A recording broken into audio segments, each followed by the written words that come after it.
Good morning, and welcome to day 3 of the International Symposium. My name is Kevin Noe, and this morning it's my privilege to introduce you to the session, What is Peace Education Pedagogy? Working together to understand lessons from the work of peace educators in conflict-ridden regions around the world. Today, our presenter is Runila, a PhD student in education. I would like to alert everyone that the Q&A box is functional and will be used throughout this session. So please feel free to locate your Q&A and ask any questions at any point throughout the presentation. Additionally, closed captioning is available at either the top or the bottom of your screen, so please feel free to select that if you choose to utilize it. And finally, there is a short survey that will be shared with everyone at the end of this session, and if you have a moment, please feel free to complete that. And at this time, I would like to turn it over to Runila. Hi, good morning, everyone. I hope everyone is doing fine. And thank you for the privilege of your time. I would just say it in the beginning. I know there were so many sessions and choosing this one. So I'm really thankful to you. I am ready. I'll start sharing my screen for the presentation. Okay, so I'm a PhD student and I work with a post-colonial perspective. That's why I said in the write-up that I will be using inverted intellectual strategy. I believe that there's so much scholarship already available in the West, and we really need to explore options out there in the conflicted lands where some peace education is taking place, and especially at the grassroots levels, and there's so much to learn from them as well. So because since my research is grounded in post-colonial, so you will see that I will talk about the lands like Pakistan and India, Israel, Palestine, Colombia, Middle East, and you know, from there I'm taking examples and working towards it. Please feel free to ask questions because I know that your responses are going to be very helpful to me in my dissertation as well. So I'm ready to start. Before I begin, I just wanted to give us a very, very brief overview of what in my opinion is peace pedagogy and how am I looking at it when I do my research. So peace education is a broad field, and pedagogy is like, you know, the teaching and learning purposes that happen in the classroom and bring or bridge theory and practice together. And it's usually defined as, there are some of the definitions that you can see on the screen, that it's based on knowledge and skills and attitudes that peace educators try to build among students. And of course, they teach about love and compassion and trust, all that. And because I believe that I work from a post-colonial perspective, conflict landscape is very different in different regions. You cannot have one thumb rule that this is how the conflict resolution can be done, and it is applicable to all conflict lands, especially the lands where people suffer from intractable form of violence. Their peace building, the meaning making of peace itself is highly contextual, and it's very important for peace educators to understand a conflict mapping first, and then devising pedagogy from there. So that's what I will keep on, you know, going back to when I am presenting. And of course, the students are familiarized with human rights education. Politics is at every juncture of peace education, and that's what makes it a very difficult rhetoric in education, and still all around the world it is not touched upon so much. That's one of the reasons. And of course, environmental education is becoming very radically part of peace education now. So for the last, what you are seeing is like when it's all combined, I feel that it's a form of instruction that promotes skill development, teaching, fostering inner and social peace by first understanding context-dependent factors initiating conflict. If it is Israel What is it? If it's Palestine, what is it? If it's Middle East, why is this conflict so much? Followed by international impacts on politics, climate, and human rights. Of course, in the early ages, peace educators do not talk about a lot of international impacts that are at the crossroads of politics and climate and human rights, but at least the inner peace starts, and students start developing those skills that can bring a lot of peace in their life, whether that's family, friends, school fellows. Bullying can be one of those. So that's what is all peace pedagogy in a nutshell. Let me share this. This is out from my first article in my dissertation, that peace education is a broad term, and then comes peace studies, which you can see basically is knowledge and understanding in nature. Peace building is the most important and end goal of peace education. If the students are not equipped to know how to behave in a society, peace educators feel that all the purpose of education needs to be revised, needs to be looked into again, right? And together it all makes peace pedagogy. And if you look at the top right next to peace education, I've read legitimacy. This is one of the reasons that it's very sensitive topic that countries don't want to include it in the mainstream, because the politics is questioned, and students, due to training in reasoning, may ask questions that can go counter with the national education policies in the country or the set curriculum. So it's a very difficult, and it needs a lot of training. And teachers just not need to be trained in social justice, because it connects the understanding of conflicts locally, and then how it impacts on the international community. So there is a lot of training that that teachers need, curriculum that needs to be revised for peace education to actually become a part of mainstream education. So that's what is the overview that I wanted to share. And in the conflict-ridden regions, when you read the research, the most touched upon topic when educators and scholars are recommending to add peace education in the mainstream curriculum is taken from the Sustainable Development Goals. African region, Pakistan, and from Pakistan and India, Israel and Palestine, all those scholars, they touch upon this. And pandemic pedagogy has actually given it an all new direction, making peace education all the more important, because it talks about adding good health and well-being as a part of subject, not as a side stream. Gender equality, industry innovation, I will talk about it more, because in the conflict-ridden poverty is one of the reasons that is at the roots of so many conflicts, violent conflicts so like, you know, in West, or let's say in United States, when I am studying over here, I see racial discrimination is talked about so much. So it's the poverty and religion that is a root cause of all evils, of like majority, according to the 2019 United Nations report of all the violent conflicts. So industry innovation plays a big role. And I think the scholars choose sustainable development goals instead of the education piece in the United Nations, because these goals are more relevant to the conflict mapping in these lands, and that reduced inequalities are addressed in peace education, sustainable communities. This is very important too. They try to, and in sustainable communities, the major people look at is the youth development, youth empowerment, peace building, taking it into the communities, equipping them with knowledge and skills and vocation, because it not only addresses poverty, it only brings an additional source of income.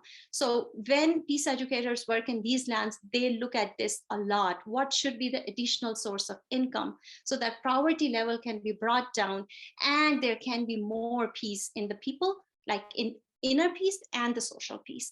And then a lot of community engagement is is a part of peace building. That's the end goal of peace education. How can you find partnerships within the community so that people go together and then they build their solutions to address problems.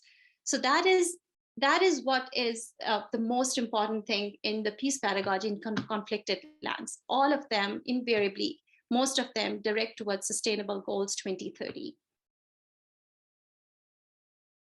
Some of the roadblocks, I know that when in the West you talk about pandemic pedagogy because it changed the face of the world, especially education, and people see digital platforms as a big space that you can still continue to teach, and there are less obstacles. But in conflicted lands, unfortunately, that's not the case because not everyone has a computer. They do not sometimes even have a proper infrastructure to sit in. So this is actually the quote from one of my interviews that I am doing for the third article. And that worker said that, it's, you can say it for other regions, but it's because peace building is about human beings and coexistence. And virtual platforms are not effective because sometimes they are not even available to people in these countries. So audience engaged in mostly trained in physical interactions, peace building interventions aim at conceptual learning, soft skill development, cross-cultural interaction. In Africa if it has so many languages, so is my country, so is India. There is not one unifying language, and with each province that you go into, there is a new dress code. There are new cultural norms. The tribal system have their own law. So that is not possible through virtual platforms. So in the amid already such a conflicted lands where violence is so apparent and so frequent, these virtual platforms or the absence of human to human interaction, peace education does not very much advocate for digital literacy because it does not work for them. And it does not mean that the West does not need to know about it. If you're a peace educator, you need to know what is happening to fellow human beings in far off land, because that's a part of peace education, especially if you make peace as one of your goals in every class that you teach. And there is another important thing in peace pedagogy, that religious education is very difficult. It's still a very sensitive and topic in West because they feel it's a personal domain. Peace educators don't feel that way. They feel that if you do not address that part, you are actually nullifying or negating some part of that human being. So you cannot think of addressing the conflict because you are in denial of some of that person's making, as and if you don't address that part, you cannot possibly bring any peace to them, whether you're working with them or working for them. That is not possible. So religious education is constantly a topic that's being pushed by peace educators in the scholarship and in the community engagement that needs to be addressed if we really want to make connections with people and talk about peace. And another thing that is difficult is political investments. Those can be emotional, those can be material, because most of the invasions people say are actually not for peace, they are for resources. And if you are a peace educator, then the biggest roadblock is those political environment, and how to address that and still talk about peace is difficult. However, if you are a peace educator and not just want to say that you want to teach for social justice, these have to be addressed, otherwise you cannot move forward. So these are some of the difficult things for peace educators that makes it still difficult even in West to make peace as like main subject of in their teaching in every classroom across disciplines. So I just wanted to put it out in there as well. And I also wanted to just very briefly talk about some of the peace pedagogy that is getting very common in conflicted lands, especially through United Nations work, because their work is very relevant to these nations. So the first picture that I wanted to show was like, peace journalism, which has a very different stand. In West, still, there is a popular idea that journalism is stating facts, which is good and which is true. But if you want to use peace journalism, then there has to be a peace building piece to it. So other than just telling facts and glorifying war stories or interviewing people, more it is that how can communication or social media platform can still work in that conflicted land and find ways to construct peace, and giving that a proper ratio when reporting is done. So that is one very common radio drama, especially in West, to solve agricultural lands, water management. Because, we are, like, I'm from Pakistan, it's an agricultural land. There's so many conflicts around lands and water, because that's a resource. Poverty is because of that. There's so much oppression, people working on the lands, and those need to be addressed. So radio drama is one of the ways that peace educators are using to empower young students, especially who can read and write, and their parents cannot. That how can they advocate? What can they write that around anything that's agricultural and issues. So that's what it is. And the second picture, I also wanted to say that how women are especially oppressed, that they work a lot, they're still less wages. I know that this is also a very big debate here in the West, but in those lands where food is also already in dearth, it becomes even more a problem and a source of conflicts on the land, especially on the personal, family, and then social, and then of course political. Negotiation is very differently because the way negotiation is looked up by the West is different than the people who use tribal tribunals for negotiation. Their outcome, their methods are very different from West. If you do not know how a tribal land and their elders, when they work together with a consensus, they look at the issue and find solutions, and you approach it from a Western, then it's not going to work, because then you're going against the cultural norms of the local people. You are in a way denying what they believe in, what is respectful for them in their culture. So if a peace educator also use this negotiation as a very important skill that is taught in the classrooms for conflict resolution purposes. But again, they try to see how negotiation works for these people. For example, in my country, Pakhtun population in Pakistan and Afghanistan, they have a very different tribal negotiation processes. And if you try to understand that, that would be very difficult, then what happened on the political agendas on the table. So peace educators try to understand like what would work with local people and go from there, because if there is a peace and it can be gained through the solution between two tribes, it is going to impact internationally. And this happened in Afghanistan. Once the American forces left, many scholars started writing, where has that, all those, like, it was written about the peace building and the innovation that was brought in the infrastructure, agricultural norms, or like, they said that education system has been reformed. We don't see that anywhere the moment forces were taken out from the country.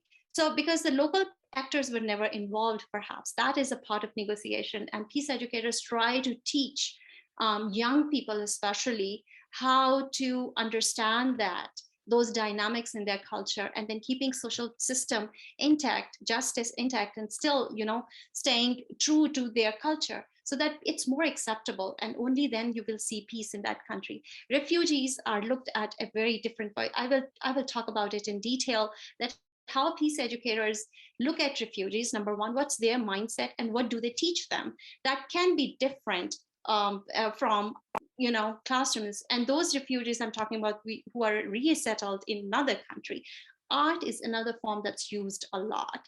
A tribal drumming, drumming is like such an ancient art, and I came across with so many articles in which teachers are using tribal drumming to tell a story about violence and how people felt, and making it known to the village, so that, and people listening to it and understanding, and children developing empathy and finding solutions. How can they be helpful to other people just like them? So it is also a very, very forceful pedagogy that peace educators are using. And I went to Virginia actually the other day, last week, um, because I was looking for the colleges for my daughter, and they were like these big murals. And of course, you pass by, and you cannot ignore the environment and try to see what message is there. And it is fine, it's good. But peace educators in conflicted lands are taking this art more, making sure that children are not only using it, they are engaged in a community with that. I will talk more about it. And the other one is religious education is very much pushed on. Like peace educators say that you must take care of it. I know the problem is that in my country, when one country has a state-sponsored religion, of course, it's dominant. Religious discrimination, oppression, injustice, it is bound to follow. So in my country, if you say that it is your personal domain, it should not impact others, does not help at all in minimizing violence that is related to religion. That is also important. So if you want to bring peace, and which is related to religious violence, and you're working in India or Pakistan, or let's say in South Africa, I would also take the name of Northern Ireland, though it's Europe, but the conflict mapping is very similar to other lands. So I usually include Northern Ireland in that too. And if you do not understand the value of religion in the lives of the people, you cannot address peace in those lands without touching upon it. So this is also very difficult rhetoric that is actually developing in peace education, and is not taken very gladly by other educators. And other than is that life skills, it is very important. Simple task of, like, teaching girls how can they safely go from one place to another place and fill up a bucket of water, pail of water, bring it back home.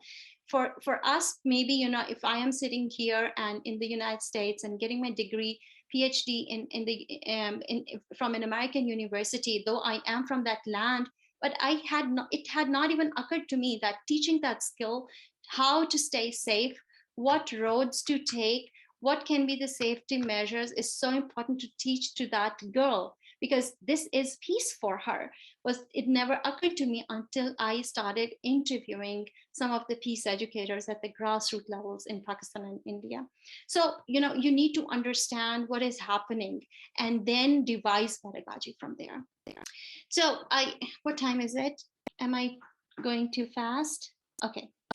I wanted to give this first scenario to anyone, and I will just leave it there. You have a refugee students in your classroom. What will you do to help them? I want to give my participants, unfortunately, I can't see you. I just can see my screen, but I am hoping that there are people there. I will give you just 2 or 3 minutes if you want to prepare some response to this scenario 1, and then I will just chime in to say what peace educators would do, or hear from you and make my notes. So if Kevin, I just want to give 3 minutes and let them internalize some of the information that the participants would like to share. And then we can come back after 3 minutes together. Would it work? Yes, that works. We can take 3 minutes and they can share any responses that they would like in the Q&A box. Okay. All right, Runila, we've had a number of responses come in. I don't know if you'd like to read those out loud or give everyone a couple more minutes to finish up.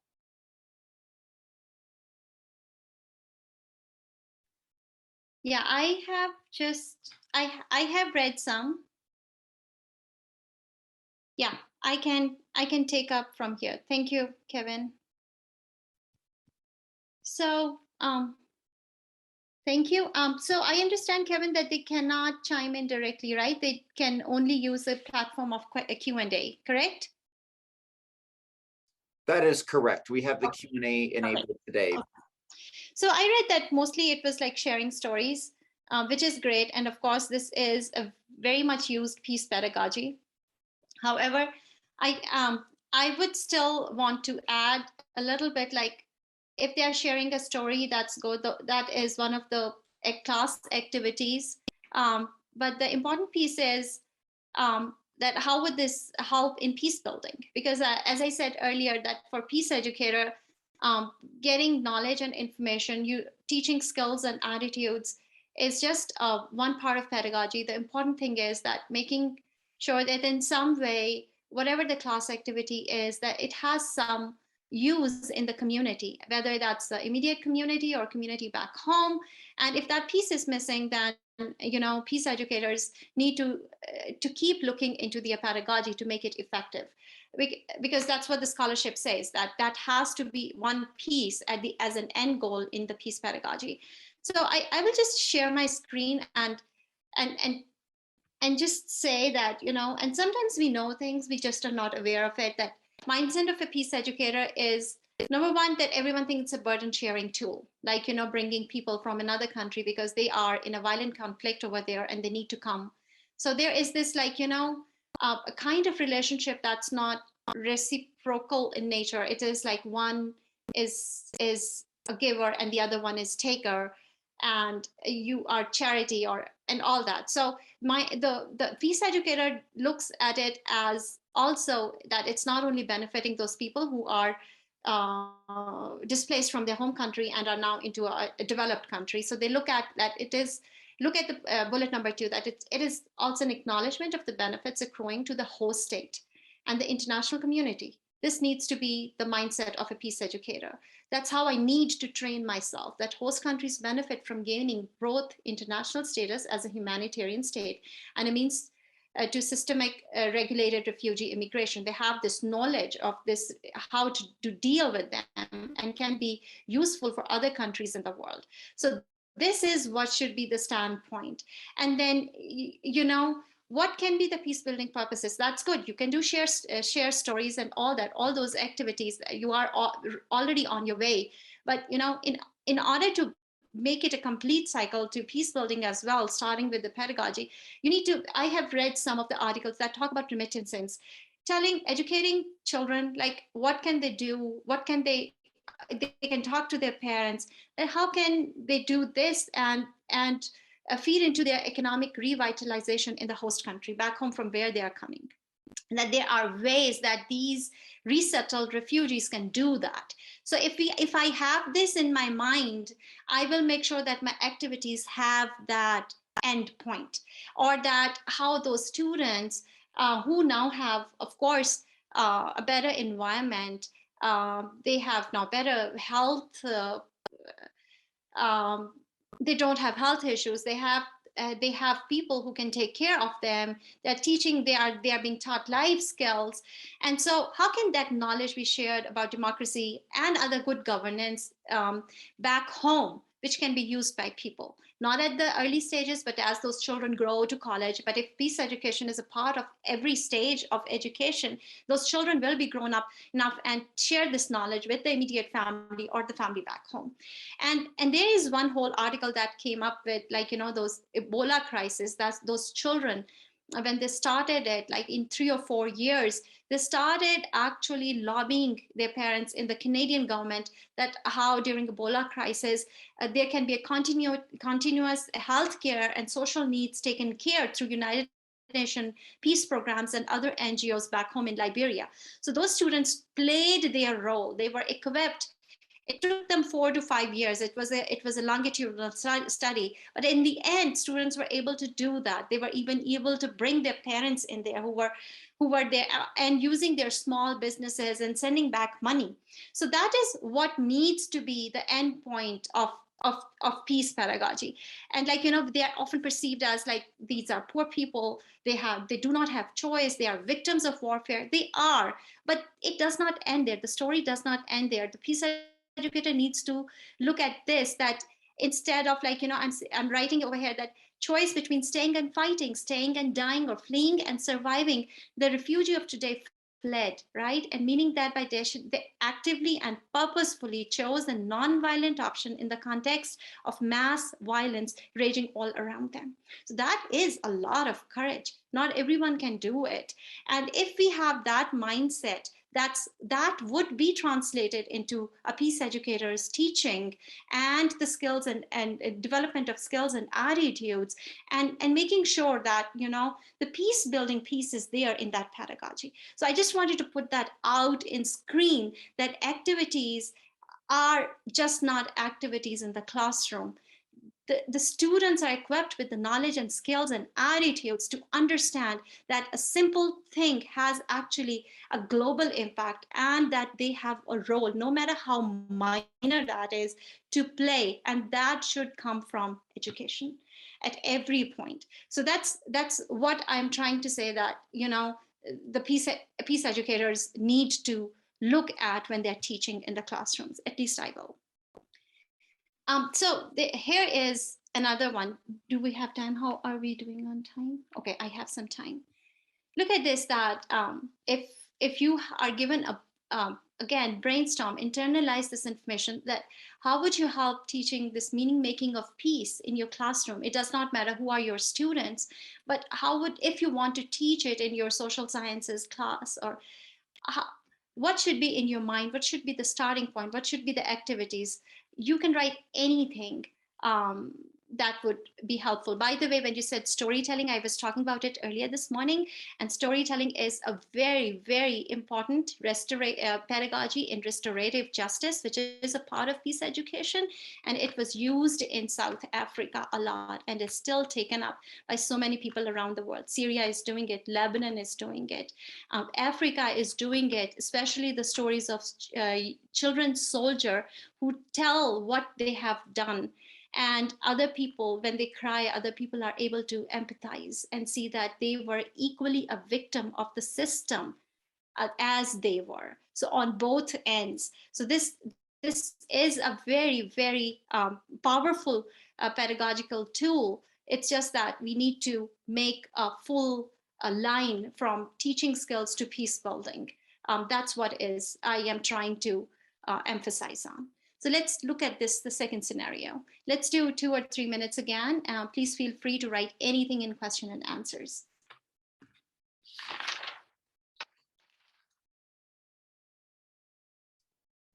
And Ranila, we do have a request to see if you can place the question back on the screen so that our attendees can see it. Okay. We've had a number of responses come in for that last question. Yeah, I'm kind of struggling with something.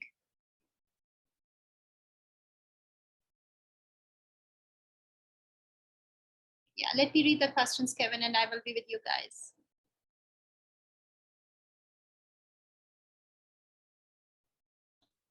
I got it. Okay, I'm ready. So I did read conceptualizing on their own terms. That's what I am emphasizing on, that we need to understand conflict locally, no matter where we are, if you want to teach it, and if you are a peace educator. And then, thank you, Dr. Jennings. I can see you're there. Translate that mindset into individual and collective action towards. Yeah, that's fine. So I just wanted to share some of the ways that pedagogical ways that these peace educators are doing or teaching in their classrooms to bridge what's happening in the social milieu and then in the classroom, whether that's the immediate social domain or domain back home, wherever they are, and what kind of a pedagogical concepts that they use to teach about peace. And one that is very frequent in the scholarship is everyday peace. That is called Everyday Peace, and it is actually a whole project, and they say Everyday Peace Project. and they use it in different countries. And it is like co-created with the participants at the local level, and especially young people. They are trained how to use camera, how to put a stand, how to make a movie and all that. It's because they use photography as one of the pedagogical tools to understand the everyday piece for different people. And that's how they do the meaning making of peace. And then the students, once they have this training, they are sent out and they look at the violence as it occurs. It can be a small thing. And they sometimes take photography, a photograph, or sometimes they make small clips. They are just sent out after they are taught like what it is and what is the function of doing all this, whatever the classroom practice is needed to prepare students for this knowledge and for these skills, and like, you know, what is the purpose of teaching it.